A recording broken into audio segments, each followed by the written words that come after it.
એલજીવીપી holistic હોસ્પિટલના Ayurveda talk શોમાં હું ડૉક્ટર પ્રદીપ ગણાત્રા આપનું સ્વાગત કરું છું. મિત્રો, આજનો વિષય છે બરફ ગોળો તો ખાવો જ પડે ને. ઉનાળાની ઋતુમાં આ વિડીયો બની રહ્યો છો. તમે જ્યારે જોઈ રહ્યા છો ત્યારે યાદ રાખજો કે આ ઋતુ ઉનાળાની જ છે ને. બરફ ગોળો ઉનાળામાં આપણી સાથે જોડાયેલી એક ભાવનાત્મક બાબત છે. હવે બરફ ગોળો ખાનારા તો બિંદાસ ખાતા હોય છે ને અમુક લોકો એનાથી માંદાય પડતા હોય છે, પણ અમુક લોકો છે કે જે કચવાતા ખાય છે અને અમુક લોકોને ખાવું છે પણ નથી ખાતા, તેમાં કન્ફ્યુઝનમાં રહેતા હોય છે. ખાસ આ વિડીયો એમના માટે છે, એની સમજણ છે. મિત્રો, બરફ ગોળો તમને તો જ નુકસાન કરી શકે જો તમે એને પચાવી ના શકો તો. હવે બરફ ગોળાથી બચવા માટે, એટલે બરફ ગોળો ખાધા પછી એની થતી આડઅસરોથી બચવા માટેની આ 3 વાતો યાદ રાખજો. મોટે ભાગે બરફ ગોળો ખાવા લોકો રાત્રે જતા હોય છે, તો મિત્રો રાત્રે 2 ઇવેન્ટ થતી હોય છે. એક તો તમે રાત્રે જમીને પછી જાઓ છો, તો તમે બરફ ગોળાની આડઅસરથી બચવા માંગો છો ને, તો જમવાનો કાર્યક્રમ બને એટલો વહેલો રાખો અને જમ્યા પછી 2-3 કલાકના ગેપ પછી બરફ ગોળો ખાશો ને, તો તમારું શરીર એને વધારે આસાનીથી પચાવી શકશે.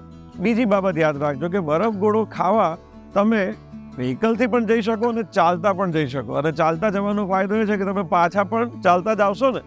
2 વખત ચાલવાના કારણે તમારી પાચન શક્તિને એક એક્સ્ટ્રા સપોર્ટ મળશે. એટલે બરફ ગોળાને પચાવો, સારી રીતે પચાવવો હોય તો તમે બરફ ગોળો ખાવા ચાલતા જાઓ. ત્રીજી અગત્યની વસ્તુ, બરફ ગોળાની સૌથી ડેન્જરસ ઇફેક્ટ 2 સિસ્ટમ ઉપર આવે. એક તમારા ગળું અને એની સાથે જોડાયેલા રેસ્પિરેટરી સિસ્ટમ, અને બીજી પાચન તંત્ર. ગળાથી આની અસરોને ગળું એને પકડી રાખવાનો ટ્રાય કરે છે. ટોન્સિલ્સ અને ગળાની અંદર એના નકામા તત્વોને પકડવાનો પ્રયાસ થતો હોય છે. તો તમારે શું કરવાનું? બરફ ગોળો ખાવા જાઓ ને એ પહેલાં સાદા પાણીથી ગળગળિયા કોગળા કરીને જવાનું, અને બરફ ગોળો ખાઈને પાછા આવો ત્યારે ક્યાં તો ગરમ પાણીના અથવા ગરમ પાણીમાં હળદર મીઠું નાખીને તમે કોગળા કરી લો, અને રાત્રે સૂતી વખતે એક નાની ચમચી હળદર પાણી સાથે ફાંકી જાઓ. બરફ ગોળામાં બરફની ઠંડક તમારા ગળાને નુકસાન કરી શકે, એમાં હળદર તમને મદદ કરશે. બરફ ગોળામાં જે પ્રવાહી, જે ચાસણીવાળું પ્રવાહી, કલરવાળું પ્રવાહી, બરફમાં જે રસ વપરાતો હોય છે ને, એ તમારા સિસ્ટમને કદાચ ડિસ્ટર્બ કરી શકે. હળદર એનું પણ બહુ સારું મારણ છે.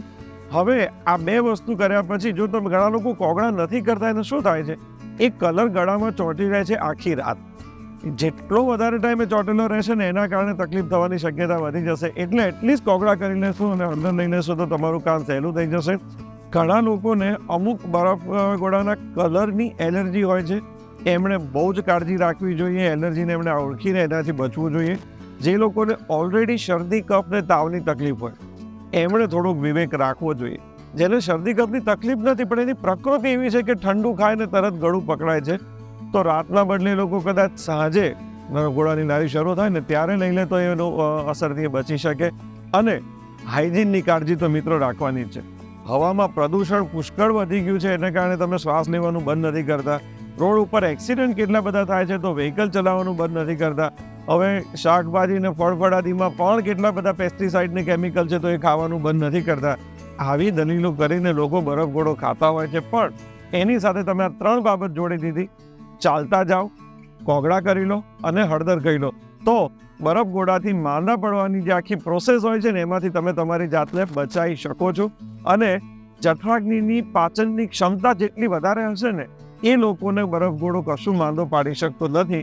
આયુર્વેદ કન્સલ્ટેશનથી તમારી પ્રકૃતિ અને લાઇફસ્ટાઇલ અનુસાર તમારી જઠરાગ્નિની કેપેસિટી કેમ વધારી શકાય અને ટોપ લેવલ સુધી લઈ જઈ શકાય, એના માટે એલજીવીપી હોલિસ્ટિક હોસ્પિટલના આયુર્વેદ વિભાગમાં આપનું સ્વાગત રહેશે. તો મિત્રો, ઉનાળામાં બરફ ગોળો માણજો, પણ થોડોક મર્યાદામાં. એટલે રોજ ખાવાના બદલે થોડો ગેપ રાખીને ખાતા રહેશો તો મન પ્રસન્ન રહેશે ને, એનાથી પણ તમારું પાચન તંત્ર સારું અને ઇમ્યુનિટી સારી રહેશે. તો ઉનાળો માણતા રહેજો. અને જો આ વિષય તમને ગમ્યો હોય ને તો તમારા બધા ભાઈબંધ બહેનપણીને પરિવારજનોને મોકલજો કે ભાઈ બરફ ગોળો ખાઓ તો બિંદાસ ખાજો, કચવાતા મને ના ખાતા, કારણ કે એનાથી પાચનની ઇમ્યુનિટી 2 ડાઉન જાય છે. દર શનિવારે આયુર્વેદ ટોક શોમાં આવા જુદા જુદા વિષય લઈને આપના પરિવાર સાથે જોડાતા રહેવું અમને ગમે છે. લાઇક કરજો, સબસ્ક્રાઇબ કરજો અને શેર કરજો, અને આવતા રહેજો.